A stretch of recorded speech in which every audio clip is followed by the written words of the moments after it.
Assalamualaikum warahmatullahi POYUON. wabarakatuh. Selamat datang di channel Politik Hukum, Politik Hukum di malam minggu, di minggu malam. Hari ini spesial, tamu kita khusus Mas Arief Puyono. Lengkapnya Felix Xaverius Arief Puyono, benar? Franciscus Xaverius Arief Puyono. Mas Arief, kita sudah lama. Iya Mas. Iya Bang. Dengan dokan dan kritik-kritik tajam dari Mas Arief, ya, baik terhadap pemerintah maupun kepada partai sendiri. Bahkan Mas Arief pernah menurut Pusat Studi Konstitusi, lembaga saya, sebagai salah satu politikus terfavorit 2019. Yang benar masa sih Mas? Ada di YouTube-nya. Jadi, gitu. Kita ulas bagaimana cara penyampaian, menyederhanakan hal-hal yang publik dan menyenangkan mendengar Mas Arief. Jadi pernah jadi favorit. Selain itu juga mungkin karena faktor nyentrik ya. Salah satu yang nyentrik itu adalah soal kedekatan emosional maupun kelembagaan dengan Pak Prabowo. Iya. Konon kabarnya dikatakan dekat sekali sehingga begitu berani menyampaikan sesuatu kepada Gerindra yang mungkin bukan jadi haluan partai ya. Sedekat apa sih Mas dengan Pak Prabowo? Mana lebih dekat dengan Pak Edi Prabowo? Ya, kalau Pak Edi Prabowo kan pernah jadi ajudannya Pak Prabowo kan. Kalau saya kan bukan ajudannya, tapi kawannya beliau. Ya, jadi saya berkawan sama beliau itu sejak dia jadi Danjen Kopassus. Ya, artinya iya, jadi gini, dulu kan saya ini sebenarnya Bang Ferry, saya ini mantan pelayan di pesawat udara. Yaitu di PT Merpati Nusantara. Jadi ya udah insting saya kali sebagai pelayan ya. Saya dengar malah pelayan. Kenapa Mas? Raya kalau saya dengar. Ya selain itu saya dagang ayam juga gitu kan. Jadi insting saya itu karena saya mantan pramugara, jadi bagaimana saya berpikir itu melayani penumpang dan bagaimana menjaga mereka untuk selamat dan nyaman selama dalam penerbangan. Nah pada saat tahun 94 itu ada kerjasama antara PT Merpati Nusantara dengan Koperasi Baret Merahnya Kopassus, yang pada waktu itu Pak Prabowo masih jadi Danjen Kopassus. Nah, disitulah saya mengenal sosok seorang Prabowo ya.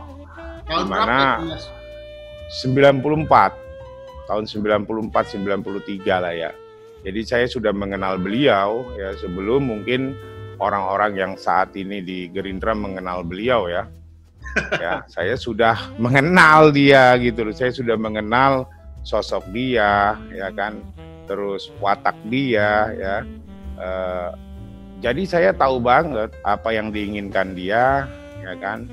Dan kalau saya ngomong begini, sebenarnya beliau mengerti apa yang sedang saya lakukan gitu kan.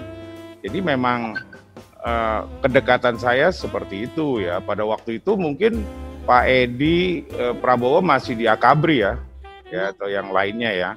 Nah saya sudah bermain dan dekat dengan beliau ya, artinya saya di Merpati itu dulu ditaruh kebetulan kerjasama sama Koperasi Baret Merah itu menjadi semacam SBU, Satuan Bisnis Unitnya Merpati. Nah kebetulan saya di situ dan saya juga yang menjadi kru di pesawat yang disediakan oleh Koperasi Baret Merah, waktu itu pesawat Airbus ya, Merpati mengoperasikan pesawat Airbus. Nah, udah lama dekat ya? Udah lama sekali. Lebih dekat duluan ya?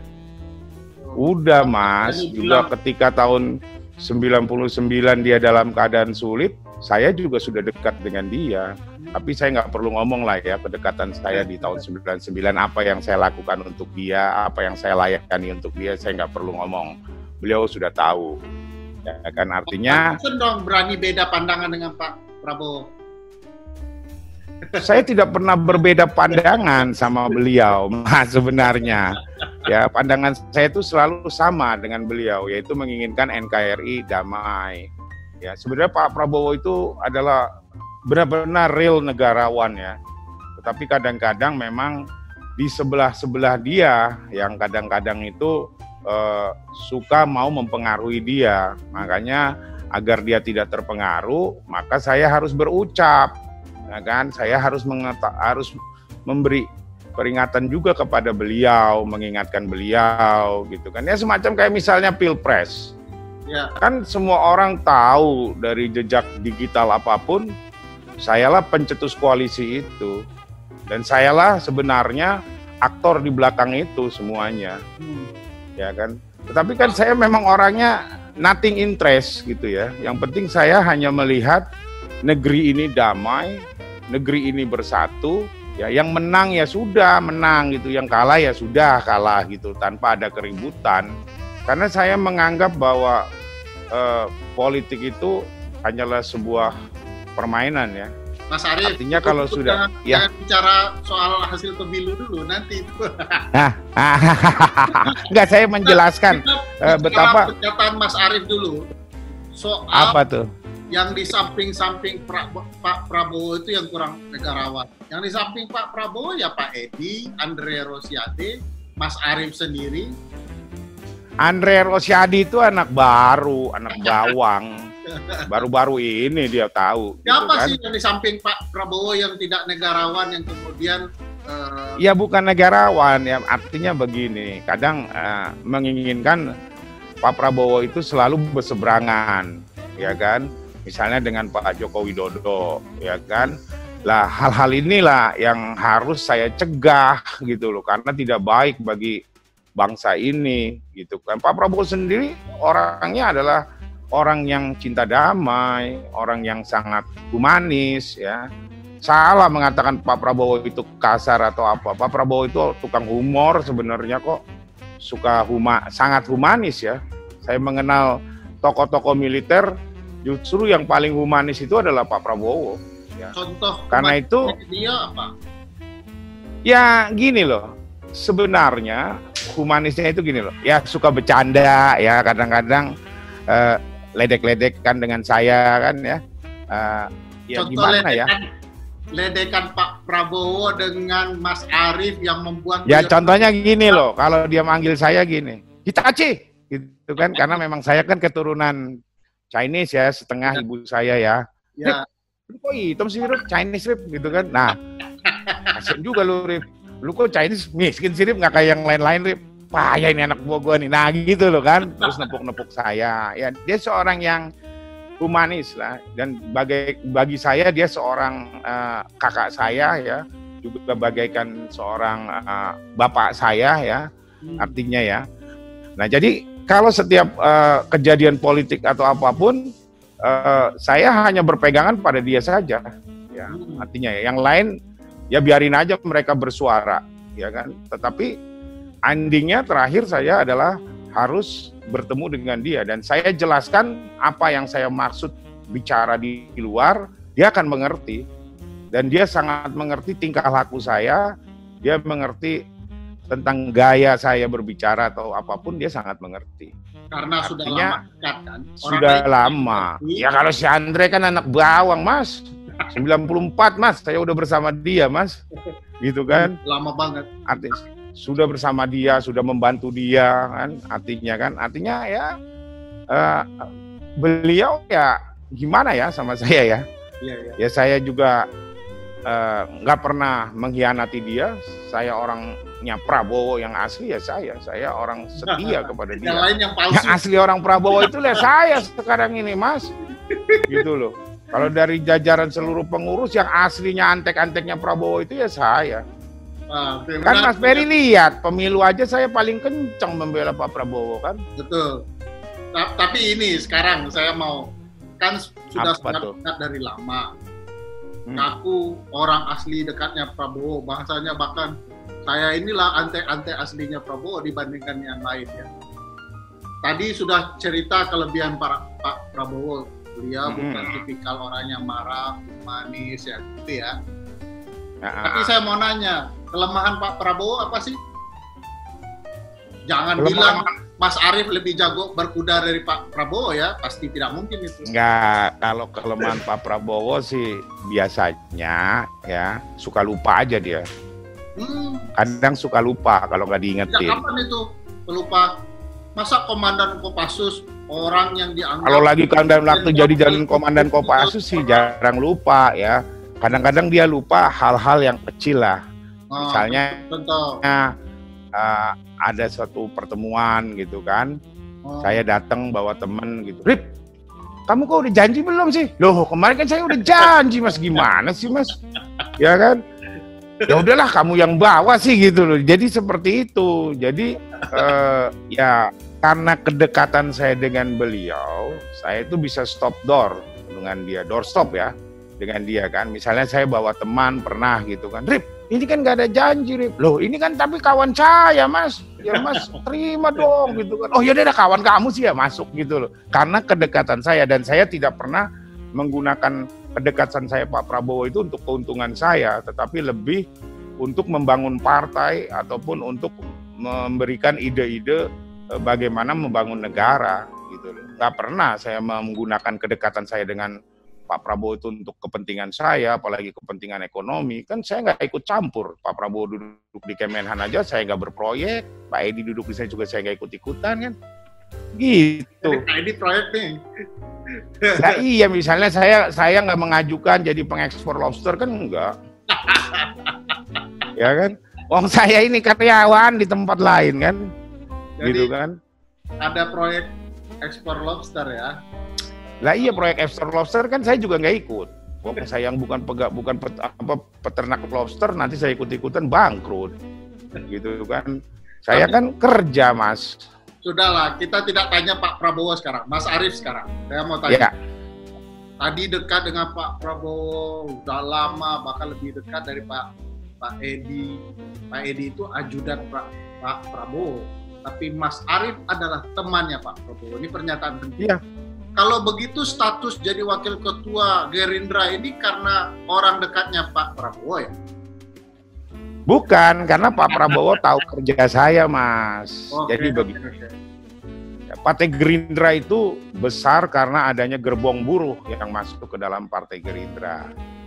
Ya, jadi dimulailah 2008 itu pendirian Partai Gerindra, dan pertama kali yang membawa Prabowo ke gerbong buruh itu adalah saya. Ya, jadi dulu itu 2008 di Hotel Cempaka Baru itu saya jejerin semua pimpinan buruh nasional ya, dan juga pengurus di daerah untuk bertemu Pak Prabowo, yang akhirnya disepakatilah bahwa Gerindra menjadi kendaraannya buruh di dalam berpolitik. Berlanjut ke 2010 Pak Prabowo saya bawa ke buruh-buruh ya kan. Jadi dasar pembangunannya Gerindra itu adalah buruh gitu kan. Said Iqbal yang membawa ke sana juga saya masuk dalam jajar. Mas. Said Iqbal bukan, Mas. Bukan. Yang pertama saya semua yang membawa mereka masuk jaringan buruh. Terus peran Pak Fadlizon apa? Ya Fadlizon kan hanya menggarap di LSM ya. Dia dekat dengan Iqbal kan baru. Kalau Iqbal itu kan sahabat saya lama. Ya kan, sejak sebelum ada Gerindra, saya sudah bersama Iqbal berjuang untuk buruh. Ya artinya bagaimana saya meyakinkan kawan-kawan KSPI agar bisa memberikan suara kepada kaum buruh, kepada Partai Gerindra, begitu juga kepada para pekerja BUMN. Makanya lagi Pilpres kalah Pak Jokowi di BUMN kan, nggak menang dia. Benar, nah, kan? Benar. Karena begini Mas, benar. Kawan-kawan di BUMN itu melihat saya di kubunya Prabowo, kan terbukti menangan, ya kan? Artinya saya itu masuk Gerindra bukan dengan cek kosong. Saya diajak Pak Prabowo. Nah juga karena gini, Mas Arief dekat dengan teman-teman BUMN, sekaligus Iya. karena kinerja Pak Jokowi di BUMN nggak becus sekali. Enggak lah, kinerja Pak Jokowi di BUMN bagus, ya kan. Kawan-kawan BUMN marah loh kalau misalnya dibilang kinerja BUMN jelek gitu di zamannya Pak Jokowi. Orang di zaman Pak Jokowi itu, kawan-kawan di BUMN itu gajinya pada gede-gede. Jadi mereka senang banyak proyek dari pemerintah. Masalah untung atau rugi kan teman-teman nggak berpikir ke situ, tapi berpikir bagaimana mereka gajinya gede, gitu loh Mas Ferry. Makanya waktu Pak Prabowo menyerang BUMN di Pilpres, saya kasih tahu, jangan Mas, karena teman-teman di BUMN itu bahagia di era BUMN-nya Pak Jokowi, karena gajinya naik, ya kan, terus banyak pekerjaan dari pemerintah di sektor infrastruktur. Nanti kawan-kawan itu nggak mau milih kita. Bagaimana akhirnya saya menjelaskan ke kawan-kawan BUMN. Tapi gitu. Menarik loh itu Mas Arief. BUMN itu bahagia di era Pak Jokowi karena gajinya besar, naik gitu ya. Tetapi begitu milih, malah milih Pak Prabowo karena kedekatan Mas Arief dengan mereka. Ini ya karena mereka melihat ada saya gitu kan. Mereka ada harapan gitu kan. Nanti kalau Pak Prabowo jadi presiden kan lebih gampang lah ngomong tentang BUMN lewat saya menurut mereka loh kan. Biasakan teman-teman serikat pekerja itu, ketua-ketua umum di serikat pekerja di BUMN itu impiannya jadi direksi di BUMN gitu kan. Karena kan mereka asli pekerja di BUMN tersebut, mereka ingin berkarir lebih tinggi gitu kan. Tapi kan kenyataannya kalah, kita nggak kuat juga pekerja BUMN untuk menandingi suara lain gitu loh. Mas, sama kayak ya. Ini soal kedekatan dengan Pak Prabowo tentu banyak orang menyadari ya, Mas Arief pasti dekat dengan Pak Prabowo. Tapi ini soal kedekatan dengan Pak Jokowi. Saya baca di salah satu media ada di pernikahan anak Pak Mekeng ya, bertemu sama-sama wong Solo ya. Lalu Pak Jokowi menurut Mas Arief tanya, Mas, kapan jenengan pulang ke Solo? Ya, nunggu Kang Mas pulang ke Solo. Kok romantis banget ya dengan Pak Jokowi? Jadi saya sama Pak Joko Widodo itu juga berteman ya. Sejak Pak Joko Widodo belum jadi wali kota. Belum jadi wali kota. Jadi kumpulan kawan-kawannya Pak Joko Widodo di Solo itu adalah kawan-kawan saya juga. Ya. Ya, artinya sebenarnya Pilpres kemarin itu saya berhadapan dengan diri saya sendiri. Gitu kan. Karena lah iya kawan-kawan saya itu di Pak Joko Widodo semua yang dari jaringan Solo itu kan, Joglo Semar itu kan di sana semua. Gitu kan. Artinya memang saya dengan beliau ya ketika waktu di Jakarta saja dia maju gubernur, saya yang ngotot untuk supaya Pak Jokowi dimajukan sebagai gubernur. Kepada Pak Prabowo. Kalau itu sejarahnya clear itu. Tapi kenapa hasil pemilu 2019 ditolak? Kan kawan sendiri yang begini loh Mas. Inilah kalau mau belajar politik cerdas. Ya kan? Lah teman-teman saya di BPN kan katanya mau menolak hasil pemilu. Ya kan? Nah kalau menolak hasil pemilu, ya kan saya konsistennya saya dengan Pak Prabowo loyalis kan, saya loyalis dia. Ya saya mendukung penolakan itu, tetapi nggak perlu bayar pajak. Daripada demo-demo rusuh, kan mendingan nggak usah bayar pajak. Kenapa saya bilang nggak bayar pajak? Ya ngapain dong? Orang kita nggak percaya sama hasil pemilu 2019 yang akan membentuk sebuah pemerintahan. Nah pemerintahan itu kan yang mengelola pajak. Buat apa kita bayar pajak? Bukan itu aja Bang Ferry, saya juga mengusulkan agar DPR RI yang terpilih itu dari partai koalisinya Prabowo nggak perlu masuk parlemen. Kan kita nggak percaya sama hasil pemilu 2019. Hasil pemilu 2019 kan untuk membentuk pemerintahan. Lah gimana kita ngontrol pemerintahan yang nggak kita percaya kan gitu Mas. Tapi kenapa sekarang percaya dengan pemerintahan sampai gabung sama pemerintahan? Saya itu tegak lurus kepada Prabowo Subianto. Saya juga yang mengusulkan koalisi itu. Artinya saya harus bertanggung jawab ya ketika Pak Prabowo menjadi bagian dari pemerintah, maka tugas saya adalah mendukung pemerintahannya Pak Joko Widodo dan Pak Maruf Amin. Ya. Apalagi Pak Maruf Amin, Mas, itu tetangga saya loh, Mas. Iya. Di Tanjung Priok loh, Mas. Dari kecil saya udah kenal, Mas, sama dia. Tetangga Jakarta ya? Tetangga di Jakarta, rumahnya cuma beda gang, Mas, saya sama dia, Mas. Hadir nggak? Itu teman ayah saya. Pernikahan kemarin. Kenapa? Hadir nggak? Pernikahan. Anaknya yang hadir, si Sauki. Kalau gitu Kak, adik saya itu sama Kiai Ma'ruf. Dekat, kayak gini loh. Ayah saya ini kan seorang Muslim, Mas. Ya, waktu kecil itu saya belum punya agama tetap, mau ikut ayah atau mau ikut ibu. Ibu saya seorang Katolik. Saya pernah ngaji jadi di Pak Ustadz Maruf Amin di Gang 27 tuh Jalan Deli. Pernah ikut, Mas. Berarti keterlaluan ngaji. Pak Maruf tidak datang pernikahan jenengan. Enggak, dia hanya kirim bunga aja. Anaknya kan datang. Anak-anaknya kan datang, si Syauki kan datang, ya kan. Artinya saya dengan Pak Maruf Amin udah tetanggaan kali, Mas, 30 tahunan, mungkin 50 tahunan sama keluarga saya, gitu kan. Laluan. Jadi saya itu dulu mendukung Pak Maruf. Kenapa, Mas? Mas. Kenapa? Ya, makanya saya serba salah kemarin itu, Mas. Di sisi lain, ini mamang saya yang sering saya panggil paman gitu kan. Saya berhadapan dari kecil. Saya sering main di rumahnya dia, sering nyopetin jambunya dia, gitu kan. Gitu loh. Jadi ya kan suruh pemilu sering nyuri jambu. Betul-betul dilema bagi Mas Arief ya. Dilema, jadi saya kayak lawan saya sendiri, Mas. Gitu loh, sangat dilema. Makanya waktu perayaan pernikahan saya 2 kubu datang semuanya gitu. Bingung saya jadinya, Mas.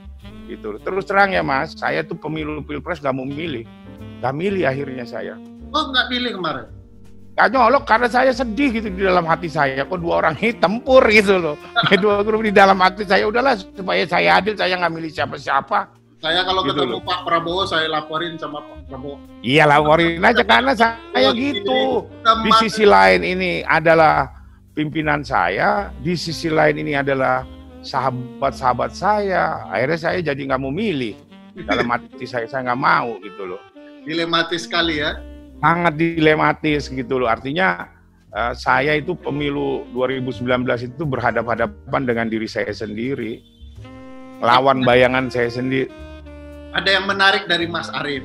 Mas Arief apa itu, Bang? Selain nyentrik, juga berani berhadapan dengan publik langsung untuk pemikiran-pemikiran tertentu yang menurut Mas Arief benar dan baik. Contohnya, ya, jadi kalau berhadapan dengan Pak Prabowo, oke, karena teman dari lama. Bertempur dengan Pak Jokowi dan Pak Maruf, oke, karena teman dekat satu, tetangga dekat satu. Nah, sekarang ada pertempuran dengan publik dalam gagasan dan pemikiran. Salah satu yang menarik soal usulan Mas Arief tentang legalisasi judi togel. Itu gitu. Ngusulin gitu, Mas. Begini, saya mengusulkan perjudian dilegalkan atau diadakan kasino. Itu bukan semata-mata langsung ada usul, tapi saya membaca jurnal-jurnal penelitian ya dari luar negeri yang menghubungkan antara industri kasino ya dengan pertumbuhan ekonomi, pembukaan lapangan kerja dan penerimaan negara di sektor pajak. Nah, tercana bisa memberikan hal yang positif terhadap pertumbuhan ekonomi dan pembukaan lapangan kerja. Ya, artinya Indonesia pun punya sejarah bahwa dulu kita pernah punya kasino, ya kan? Kita pernah ada togel, ya kan? Ya kan? Dulu kan zaman Orde Lama kan lotre atau permainan judi itu yang menutup itu kan Partai Komunis Indonesia, ya kan? Nah, baru di zaman Orba dihidupkan lagi, terus ada semacam keramaian lagi oleh Pak Soeharto ditutup SDSB itu kan.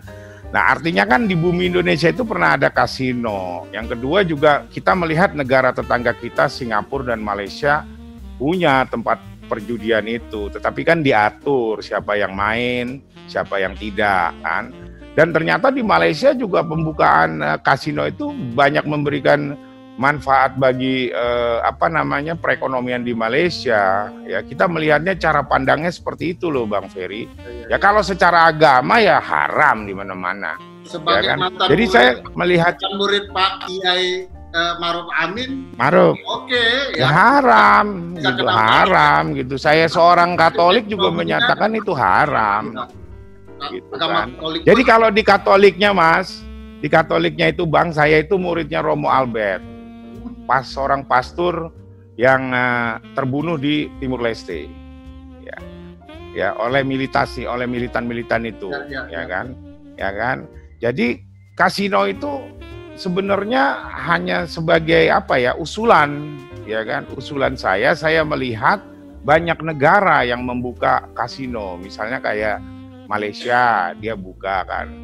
Tapi kan dari sektor turisnya juga masuk, Singapura dia buka kan. Nah, yang saya sayangkan kan judi online ilegal banyak di Indonesia. Benar. Ya kan? Terus banyak juga itu orang-orang Indonesia yang main di Malaysia, di Singapura, di Makau. So what gitu loh, kenapa nggak kita buka di kita aja sih, gitu kan? Tapi dengan peraturan yang ketat tentunya kan, dengan aturan artinya kan memberikan dampak. Apa bedanya buka judi kasino sama peredaran miras hari ini di hotel-hotel atau di bar-bar? Kalau kita bicara haram. Iya benar Mas. Aku dapat logikanya ya, tapi belum tentu setuju. Tapi logikanya aku dapat banget. Cuma pertanyaan, kan? Apa Pak Prabowo nggak marah nih usulan begini? Kan pendukungnya banyak kelompok agama ya. Saya rasa nggak marah ya. Marah kenapa? Orang Malaysia aja agamanya kuat banget, di sana ada kasino. Ya kan?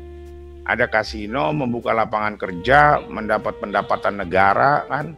Ya kan? Daripada sekarang orang Indonesia maupun yang agama apapun, coba aja lihat sana di MBS, di Genting, di Makau pada main. Pejabat-pejabat kan punya kasino juga. Kan ada Mas Ferry. Udah ketangkep kan pejabat negara Indonesia main di sana, ya kan? Lah buat apa? Gitu loh kan? Ya mendingan kita buka sendiri, gitu loh. Rakyat bisa kerja, turunannya banyak, negara dapat pajak, gitu. Biarlah kalau saya jadi pemimpin saya legalin aja Mas kasino Mas, biarin dosanya saya yang nanggung. Sekarang memang kasino sudah tidak ada, yang sudah masih ada itu Indro Mas, Dono Kasino Indro.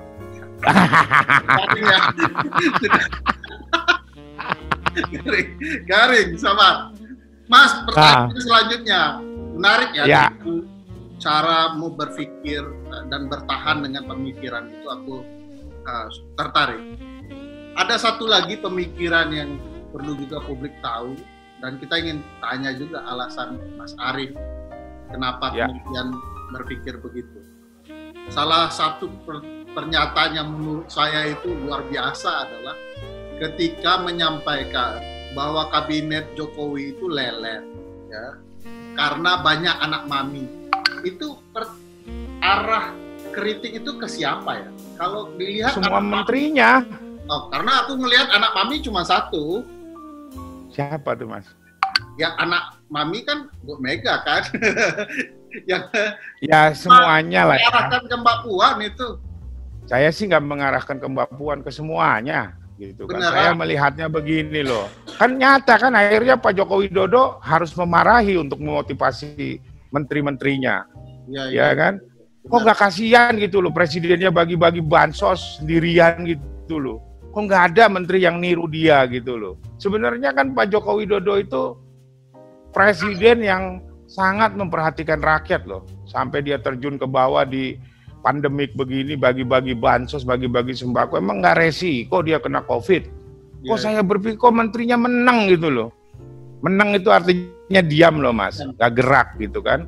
Kan terbukti sekarang Pak Joko Widodo terus berteriak kan kepada pejabat-pejabatnya agar membelanjakan uang-uang. Karena investasi dari luar negeri udah nggak mungkin lagi. Nah itu lelet gitu loh. Dengan leletnya para menteri-menteri itu, ya kan akhirnya apa hasilnya? Mas, ya kan? Pertumbuhan ekonomi kita jomplang. Mas Arief itu kan dikenal sebagai politisi yang apa adanya, jujur, gitu ya. Iya. Aku tanya, dari pernyataan itu dan pernyataan Pak Jokowi soal kesalnya Pak Jokowi dengan kinerja para menterinya, lalu dirimu mengeluarkan pernyataan bahwa sebenarnya Presiden Jokowi sudah tahu siapa yang lelet ya, di antara menteri-menteri yang tidak punya sense of krisis itu. Aku mau tanya Mas, siapa aja ya? Yang pasti. Nah, gini loh Bang, aku nih orangnya tidak Pak Edi Prabowo, siapa yang selain yang dua ini?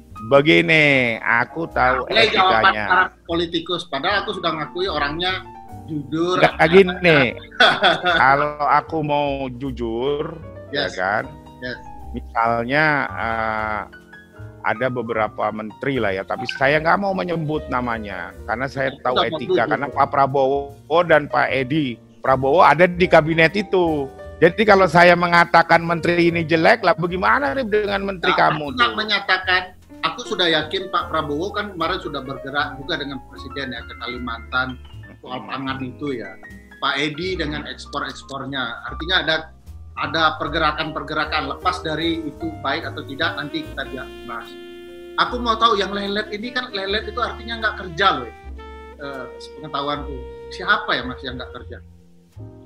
Ya sebenarnya gini loh Bang, kerja kementerian itu kan kerja tim, ya semuanya berhubungan antar departemen, ya kan. Ada yang cepat, yang satu lelet juga nggak bisa jalan.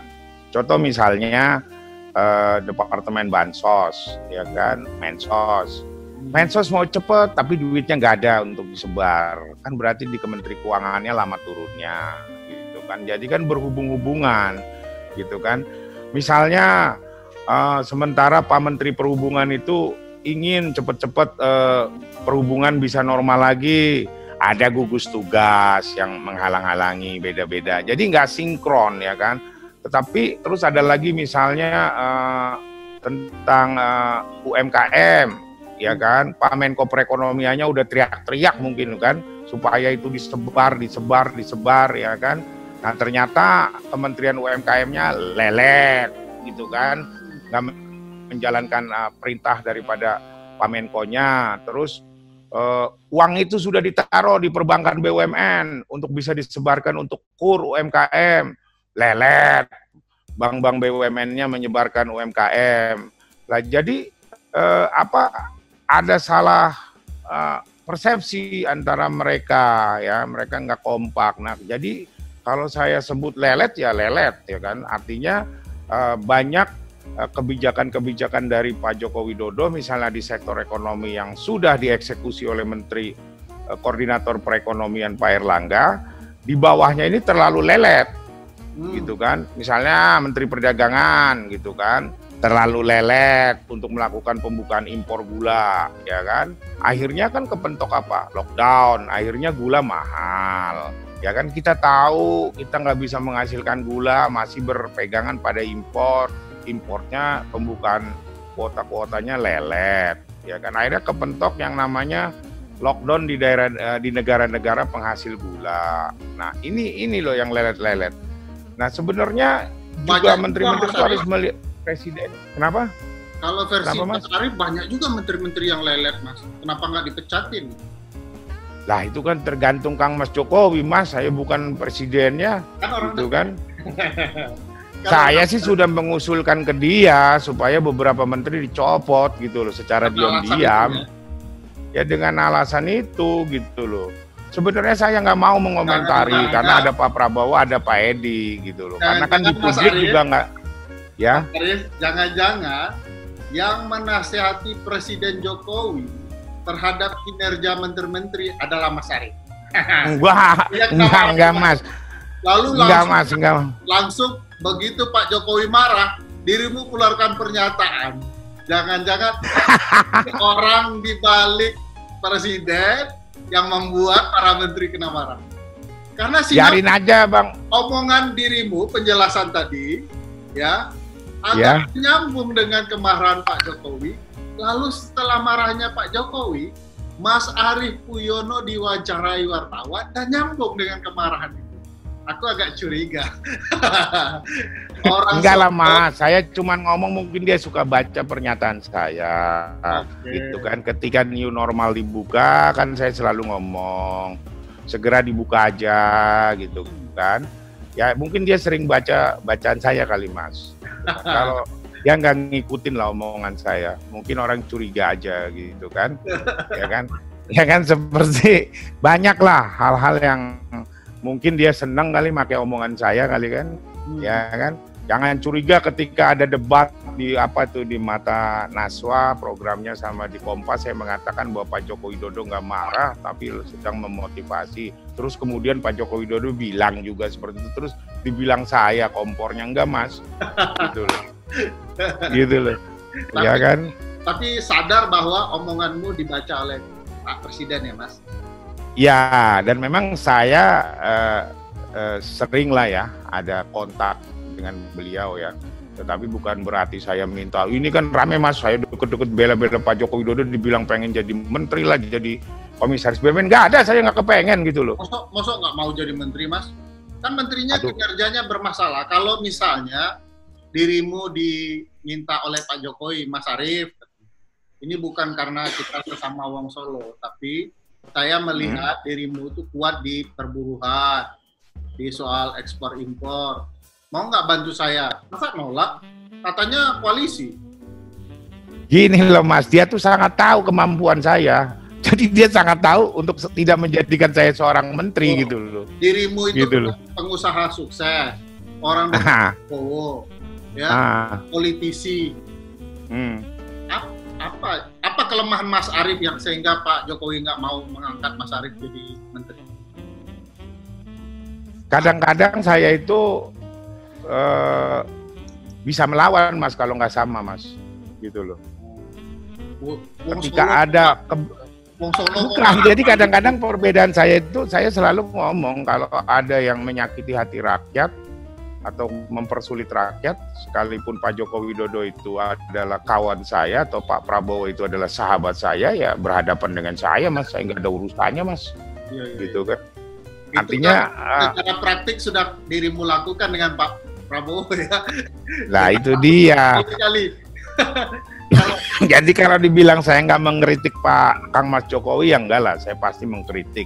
Cuman tapi mengkritik saya kan. Sekarang Mas Arief itu lebih banyak muji-muji Kang Mas Jokowinya loh. Ya kan saya gini loh, memujinya kan memuji secara lumrah dan fakta gitu loh, bukan memuji dengan hoak atau seperti menjilat, kan enggak, ya kan? Sebenarnya saya mengatakan kabinetnya lelet juga sebagai tamparan bagi Pak Joko Widodo kan. Artinya kok Pak Joko Widodo nggak bisa ngatur menterinya nih kan, dianggap masyarakat kan.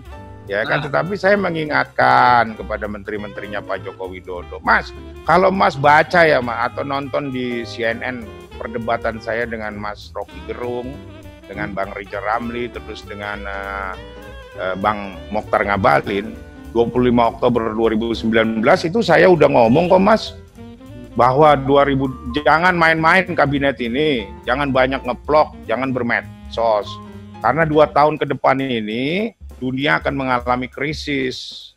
Krisis itu dimulai dari Cina dan Indonesia masuk zaman kegelapan. Saya udah ngomong dari awal, ya kan, di Januari, di Desember saya lah yang bukan ekonomi ini menyatakan bahwa dolar bisa loncat sampai dekat 20.000. Ya kan, kalau dilihat jejak digitalnya.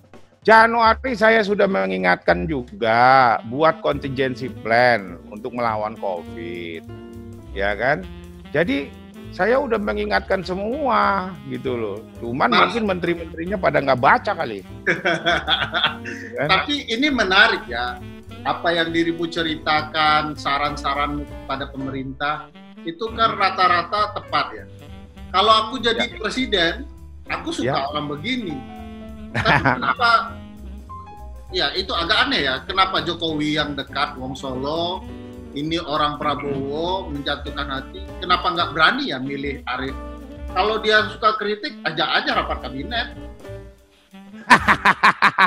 Pak Jokowi punya hitungannya sendirilah kalau memang dia mau mengajak saya masuk dalam kabinetnya. Aku agak curiga. Aku agak curiga karena Pak Jokowi itu wong Solo, halus. Dirimu itu wong Solo yang tinggal di Tanjung Priok ya. Iya. Nah, jadi berani. Jadi bahasanya blak-blakan. Mungkin tersinggung kali Pak Jokowi sama dirimu, Mas. Wah, Pak Jokowi setahu saya ya orang yang nggak pernah tersinggung. Iya. gitu loh. Orang yang nggak pernah tersinggung gitu, orang yang paling sabar gitu loh. Saya aja kalah sabarnya sama dia, Mas. Gitu kan? Lo kan. Iya, jadi artinya saya pikir baru hari inilah kita punya presiden yang benar-benar memikirkan rakyat ya, memikirkan rakyatnya. Baru kali ini nggak mikirin rakyat. Wah, dia memikirkan keluarganya, antek-anteknya, gitu kan? Kan antek-anteknya sama keluarganya. Bung Karno yang ditiru oleh Pak Prabowo gimana dong? Kalau Bung Karno kan udah belum zaman kemasan, Mas, belum zaman bagaimana cara nguasain ekonominya, Mas. Ya kan? Nah, kalau presiden-presiden sebelum Pak Jokowi kecuali Bung Karno itu hanya memikirkan kelompok dan keluarganya. Kalau Pak Jokowi kan enggak, Mas. Ini mana ada, Mas, presiden yang bagi-bagi sembako. Ini kenapa, Mas? Tadi pernyataannya mengarah ke Pak SBY ini sama Bu Mega loh. Loh, kan fakta, Mas. Saya kan selalu bicara fakta. Gitu kan, mana pernah presiden kayak Pak Jokowi itu turun ke rakyat, mikirin rakyat, bagi-bagi sembako di saat pandemi. Emang nggak bahaya kalau Pak Jokowi kena COVID gimana? Ya benar. Ya kan, tapi semua pemimpin yang ikhlas berjuang untuk rakyat, pasti yang Maha Kuasa akan selalu melindunginya. Gitu. Saya yakin itu, Mas. Mas. Gitu loh. Mas Arief. Ya. Senang-senangnya saya ngobrol dengan Mas Arief. Ya. Sebahagianya ngomong sama Mas Arief. Ya. Saya juga senang, Mas. Cuman ada satu hal juga. Informasi dari Mas Arief itu tidak semuanya benar. Banyak benar, oke. Tapi ada juga yang pernah salah. Misalnya. Apa tuh, Mas? Soal informasi kabinet susunan Jokowi. Itu pernah salah. Padahal dirimu yang nyebarin di WhatsApp soal ada Ahok, ada AHY, gitu ya. Itu salah. Wah, bukan saya yang nyebarin, Mas. Saya nggak pernah buat hoax begitu. Tapi bukan. Ada berita yang mengatakan Mas Arief, ini loh, juga ada pernyataan kemungkinan kabinet Jokowi akan masuk AHY dan Ahok. Begitu. Saya nggak pernah menyatakan AHY, cuman waktu bulan November saya udah memprediksi bahwa tahun 2020 bisa terjadi reshuffle kabinet besar-besaran dan Ahok berpotensi masuk dalam kabinet. Kalau AHY saya nggak pernah ngitung, Mas, gitu kan? Ya kan, nggak pernah ngitung AHY. Nah, jadi kan ternyata benar kan bahwa setelah 2020 itu Pak Jokowi udah ngomong bila perlu di reshuffle gitu kan. Nah, kalau dia reshuffle berarti omongan saya benar. November loh, saya udah ngomong loh, harap reshuffle gitu kan. Masuk ya nantilah, Mas, Kak. Masuk nggak Arief Puyono? Saya nggak tahu lah, Mas, tergantung dia, Mas. Orang dia yang tahu saya, dia tahu mikir saya kan. Artinya gini lah, nanti saya ngomong lah sama dia. Mas, sudah reshuffle aja, Mas. Gitu kan, karena kita butuh the dream team ini, Mas, untuk menghadapi COVID-19 ini, Mas. Benar. Gitu kan. Saya akan bicara sama dia nanti, ya supaya di reshuffle aja lah, Mas. Kita tanya dulu, Mas, ke Maha Kuasa, Mas. Gitu kan, coba Mas semedi dulu, gitu kan. Gitu. Pak Jokowi suka semedi. Kuat, Mas, lelaku untuk spiritualnya Pak Joko Widodo itu sangat kuat. Sangat kuat sekali. Mas Arief. Iya, Mas. Mas Arief lugas dalam menyampaikan apa isi hati pikiran. Iya. Disenangi orang, banyak lawan, kawan gitu ya. Saya ingat di 2019 itu sama Bang Rocky ya. Pak Rizal Ramli kan akrab tuh, saut-sautan tuh yang ya. Nah sekarang ada di ruang yang banyak berbeda soal opini. Masih berteman nggak sama Bang Rocky dan Pak Rizal Ramli dan yang lain? Masih lah, mereka kan guru-guru saya. Apa artinya kan senior-senior saya. Saya juga banyak belajar dari dia kan. Bang Rocky protes nggak? Kan dia juga lugas-lugas tuh orangnya. Rip, lu kok begini sekarang? Beda sama enggak, dia sangat demokratis ketika saya berada di garisnya Pak Joko Widodo, ya dia mengerti gitu kan, ya saling berbalas pantun ya wajar lah ya. Makanya gini, janganlah perbedaan politik atau perbedaan sebuah ideologi di dalam berpolitik menjadi sebuah permusuhan, ya kan? Tetapi menjadikanlah sebuah persatuan, menjadikanlah sebuah itu anugerah gitu loh. Perbedaan itu anugerah. Karena yang Maha Kuasa itu kan menciptakan juga berbeda-beda orangnya. Ya, artinya gimana kita bisa realize, ya kan, menerima perbedaan, menerima pemikiran yang beda. Kalau pemikiran itu memang bisa diterima, ya kenapa kita nggak terima gitu loh. Jangan maunya kita sendiri pemikirannya kita, gitu loh kan. Menarik, itu Mas. Bijaksana. Menarik Mas. Tapi saya mau loncat topik nih, boleh nggak ya? Boleh. Nah. Apa yang nggak boleh? Mas Arief itu membaca politik sangat luas, proses penegakan hukum juga dibaca, ekonomi juga dibaca. Sekarang Pak Jokowi kuat di ekonomi, pembangunan segala macam, dibelain malah oleh Mas Arief. Ya. Sekarang ada proses penegakan hukum Mas yang dipertanyakan orang soal Joko Chandra misalnya. Nah. Ini dia. Kalau dilihat juga meledaknya Joko Chandra kan karena saya melaporkan, kan, lawyernya melaporkan Joko S. Chandra ke Bareskrim, pengacaranya. Saya, gitu kan. Makanya saya curiga kok laporan saya nggak diterima. Nah, kan ternyata ada oknum pejabat Polri yang melakukan moral hazard untuk membantu Pak Joko Chandra. Itu kan merusak institusi. Kan kasihan Polri yang selama hari ini sudah mulai bagus dipandang oleh masyarakat, akibat oknumnya yang moral hazard. Nah, yang kena Polrinya kan. Coba aja deh Mas Ferry lihat, kan saya yang melaporkan si pengacaranya Joko S. Chandra, ya kan. Nah, ini pasti meledak bener gitu loh Mas. Jadi seakan-akan tuh kayak saya ada yang ngomongin aja gitu loh Mas. Mas Arief laporin gitu kan, besok saya laporin gitu loh. Itu ya kan, kan ini ngeri loh. Mas. Kenapa Mas? Apa permasalahannya sih di kepolisian sampai kemudian laporanmu tidak ditindaklanjuti, ternyata terbukti ada surat? Ya, mungkin oknum pejabat itu, Polri itu yang di Bareskrim itu udah tahu kali kan, supaya nolak aja tuh laporannya si Arief gitu kan. Ya kan? Ya kan, jangan diterima. Pak, berarti jenderal itu keterlaluan dong. Masa berani nolak laporan orang dekat sama presiden dan menteri pertahanan? Lah, makanya kan akhirnya jadi besar kan, karena dia menolak laporan saya, ya kan. Saya sampaikan aja sama orang dekatnya presiden, gitu loh, bahwa ini bisa merusak kinerja pemberantasan korupsi di eranya Pak Jokowi, ya kan. Saya udah tahu yang main tuh mereka semua jaringan itu kan. Siapa jaringan? Makanya siapa? Saya tembak ke ya jaringan pengacaranya ini kan, akhirnya merusak institusi polisi, merusak institusi kejaksaan, merusak institusi imigrasi, ya kan.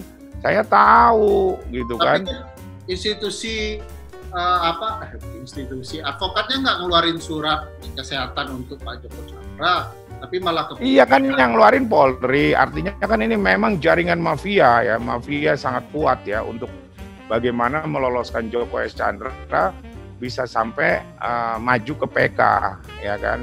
Nah, ketika ramai itu saya udah baca ini pasti ada jaringan yang kuat yang membawa Joko S. Chandra ke Jakarta sampai bikin paspor, sampai bikin KTP, sampai dapat sehat COVID, sampai dapat surat jalan, ya kan.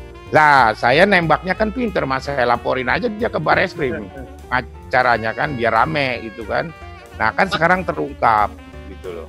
Mas Arief berani sekali bilang ada jaringan mafia di kepolisian.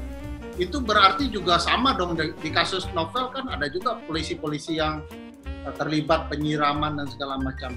Gimana Mas? Ya kalau kasus Novel kan gini, kasus Novel itu kan saya meyakini lah ya, memang ada grup besar ya kan, tapi kan ternyata udah ada yang mengaku, ya yang nyiram gitu kan, dan sudah dihukum kemarin katanya 2 tahun kan, divonis kan, ya jadi putus. Tetapi saya berharap pemeriksaan Novel itu jangan hanya sampai di pelakunya, ya kita harus tahu apakah ada motif di belakangnya yang lebih besar atau yang menyuruh.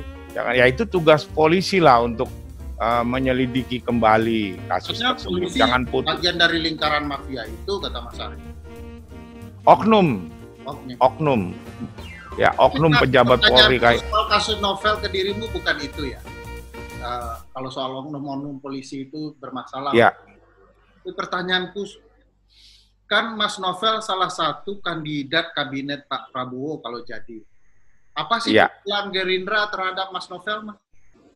Ya, Mas Novel itu kan seorang yang dilihat di track record-nya ya, ketika menjadi pegawai KPK sangat komit ya dengan pemberantasan korupsi ya, yang sampai akhirnya ada isu-isu waktu Pilpres dia akan masuk di kabinetnya Prabowo Sandi ya. Saya itu juga nggak tahu tuh siapa yang bikin isu-isu itu kan. Masa ya, kanan Prabowo tidak tahu sama sekali? Biasa saya nggak tahu, kadang-kadang yang begitu-begitu Pak Prabowo kan juga nggak tahu. Saya juga nggak tahu, kan nggak tahu Pak Prabowo juga kadang-kadang begitu. Media aja yang masukin ya. Ada yang buat-buat aja medianya gitu kan. Tapi kalau saya lihat sama Pak Prabowo, Mas Arief. Kenapa Mas? Kan pernah diumumin sama Pak Prabowo sebelum mulai pemilu. Iya, waktu di Surabaya kan diumumin tokoh-tokoh yang akan membantu pemerintahan dia, walaupun nama saya nggak ada gitu kan. Iya kan? Iya kan? Iya kan? Tapi ya akhirnya kan itu justru menjadi, kalau strategi politik ya, itu justru menjadi kalah akhirnya. Akhirnya orang-orang yang kerja di dia merasa kerja keras, wah kok nama saya nggak dimasukin, ya akhirnya nggak berjuang di last minute-nya kan. Ya. Salah taktik dan strategi gitu loh. Nah, jadi dirimu nama-namanya. Dirimu kecewa di last minute terakhir gara-gara tidak dimasukkan nama oleh Pak Prabowo, lalu kemudian hilang semangat berjuang. Enggak, kalau aku nggak kecewa, tapi aku melihat itu sebuah taktik yang salah, strategi taktik yang salah. Ya, orang udah mau tembakan bebas, ini ngatur-ngatur nama-nama siapa yang akan dapat hadiah, ya kan? Ya akhirnya yang pejuang-pejuang asli minggir semuanya kan, lah kalah akhirnya kan, ngapain ternyata untuk rebutan kekuasaan kan? Gitu, itu strategi taktik yang salah. Itu saya sebenarnya nggak setuju pertemuan di Surabaya itu gitu loh. Oke, ya, tapi karena udah di-create sama orang lain ya biar aja lah, saya bilang. Saya sih udah ngerti Mas, pasti kalah Mas. Udah, gitu loh. Udah yakin ya kalah waktu itu. Saya jadi haus nih, boleh minum dulu nggak? Ya monggo Mas, saya juga nih. Minum juga. Saya juga ya, ya. Minumnya lebih keren, kopi susu. Iya nih Mas. Tapi saya mau kasih pertanyaan menarik. Saya minta Mas Arief pilih salah satu. Dari dua nama yang akan saya sebut, pilih salah satu. Ya. Siap ya? Ya. Pertanyaan paling mudah. Ya. Pak Prabowo atau Pak Jokowi? Pak Jokowi. Wah, katanya antek-antek Prabowo, malah milih Pak Jokowi. Iya dong. Karena kalau milih Pak Jokowi, sudah pasti milih Prabowo, karena kan Prabowo bagian dari Pak Jokowi. Kalau saya milih Prabowo, hanya Prabowo, Pak Jokowi bukan bagian dari Pak Prabowo. Ampun saya, kalah saya. Gitu loh. Ya kan? Bentar. Berikutnya, ya. Andre Rosiade, Valdo Maldini. Andre Rosiade. Katanya anak bawang, malah milih Andre Rosiade. Bukan, anak itu anak bawang, anak Badung, ya kan? Anak yang pernah menindas PSK, ya kan? Kenapa saya memilih dia? Saya punya tugas meluruskan dia kembali, agar dia jadi politisi, jangan menggunakan kekuasaan untuk menjebak seseorang, untuk menaikkan namanya. Nggak bagus, kasihan PSK itu. Mas Ferry, PSK itu banyak milih Gerindra loh, hati-hati loh. Iya. Iya Mas. Kan saya tahu Mas, daerah lokalisasi yang ilegal-ilegal tuh. Bukan berarti saya suka ke lokalisasi ya Mas. Iya, contohnya di Jakarta tuh, di Kalimalang sono. Di Rawamalang, Cakung. Menang Gerindra semua Mas. Gitu loh. Saya dengar malah banyak milih Pak Jokowi. Enggak Mas, milih Prabowo Mas. Prabowo. Milih Prabowo banyak gitu loh. Yang pasti, yang nggak boleh lah menjebak orang. Sebagai pemimpin sebagai pelayan rakyat, sebagai wakil rakyat yang duduk di pemerintahan atau di luar pemerintahan sebagai anggota DPR RI justru berpikir bagaimana merubah nasib PSK ini. Gitu loh. Jangan menjebak, jangan menghukum. Kesian mereka tuh nggak mau jadi PSK, mereka nggak mau kok jadi bandarnya PSK kalau ada kerjaan. Kan gitu, Mas. Iya kan? Oke, kalau ada kerjaan yang baik, siapa wanita yang mau jadi PSK? Nggak ada. Nah, itulah tugas anggota DPR, bagaimana menyalurkan APBN-nya, jangan dikorup, ya kan? Biar rakyat menikmati, menimbulkan menimbulkan lapangan kerja, rakyat bisa kerja dan jadi bukan menjebak PSK gagah-gagahan gitu loh. Kalau gitu ngapain milih gitu kan? Kenapa tidak Faldo aja? Justru dengan saya memilih dia, saya mempunyai tantangan untuk mendidik dia, gitu kan? Karena kan saya adalah seniornya dia di Gerindra, gitu loh. Ya kan, agar dia yang benar gitu loh berpolitik. Jangan untuk pencitraan seakan-akan menjebak PSK gitu loh. Ya kan? Tapi bagaimana dong kamu cari jalan agar tidak ada lagi wanita di Indonesia itu yang mau bekerja jadi PSK. Gitu. Bukan dijebak, dikasih ke polisi, kan dipermalukan, kan kesian, Mas. Benar-benar, Mas. Gitu. Pertanyaan berikutnya. Ya. Lugas sekali jawabnya, saya jadi malah bingung kasih. Ya. Bertahan jadi wakil ketua Gerindra, ketua umum Gerindra, atau masuk kabinet? Saya. Ya. Ini agak mikir. Saya akan tetap jadi wakil ketua umum Partai Gerindra. Enggak. Misalnya gini loh, Mas. Jadi pilihannya itu harus meninggalkan salah satu atau tidak. Kan bisa juga jadi menteri tetap jadi wakil ketua umum. Iya. Saya nggak mau terjebak oleh Mas Arief. Jadi harus pilih salah satu. Tinggalkan salah satu, pilih salah satu. Ya, saya mau jadi ini aja lah, Mas. Wakil ketua umum aja di Gerindra. Saya mau bangun partai, Mas. Jadi kalau karena partai ini partai masa depan. Jokowi dengan Pak Prabowo nggak mau ya?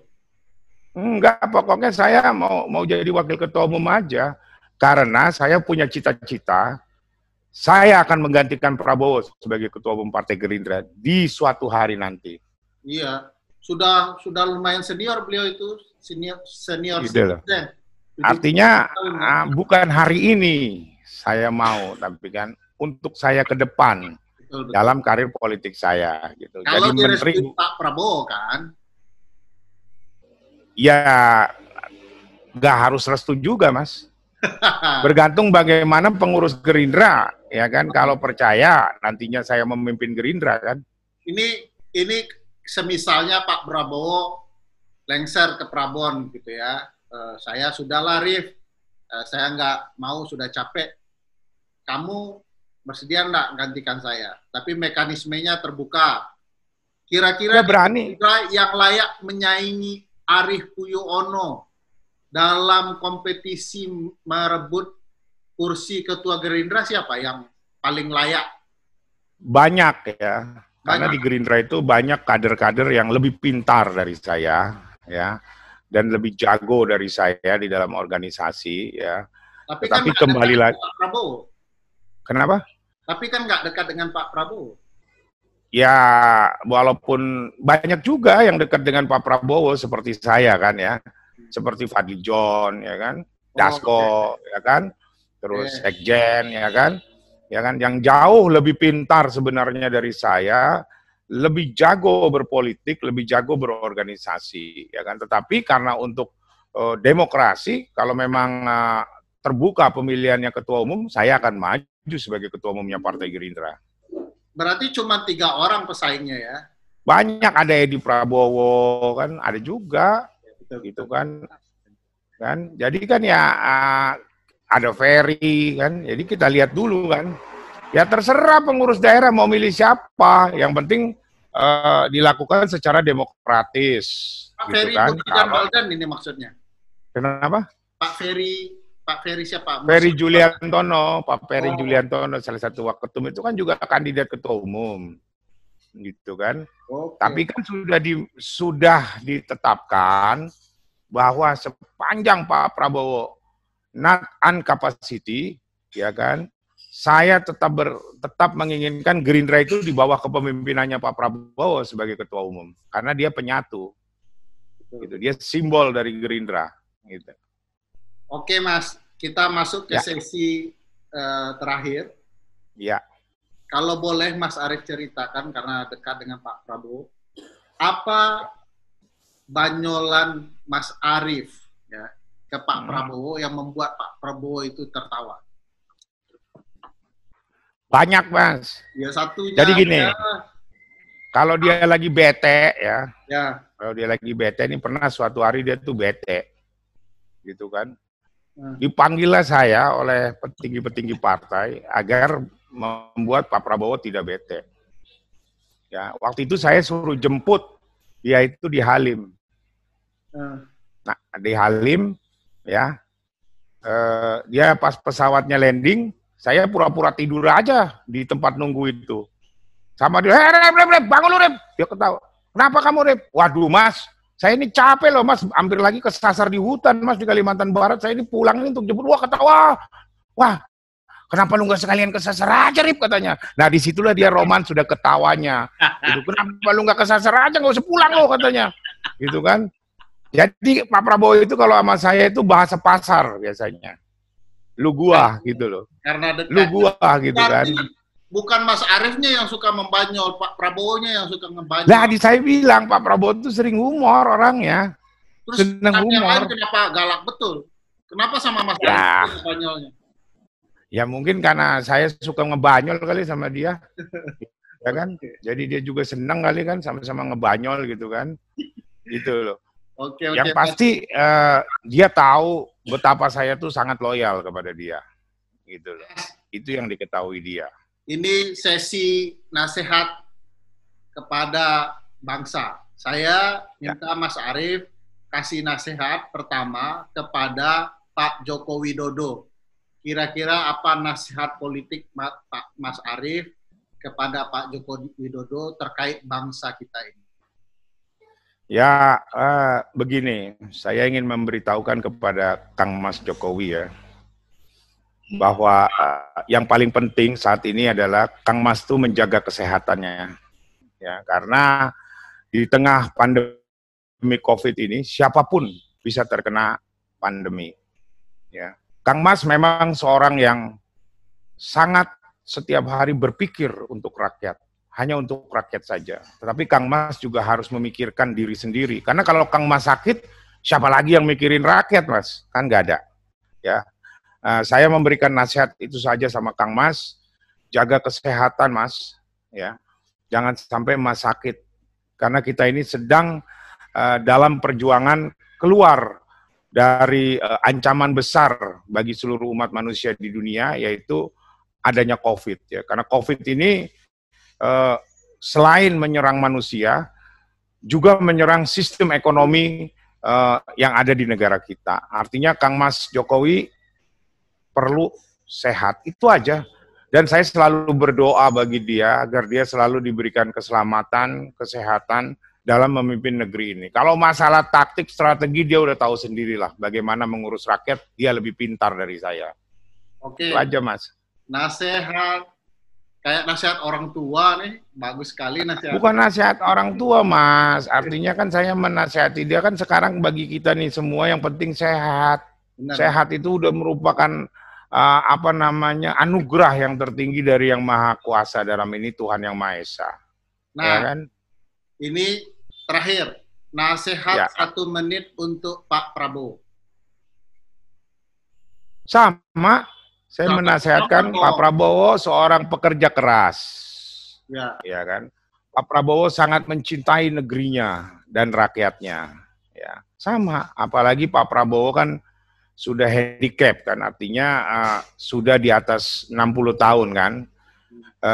Pak Prabowo juga harus 2014 73 berarti sudah hampir 70-an sekarang ya.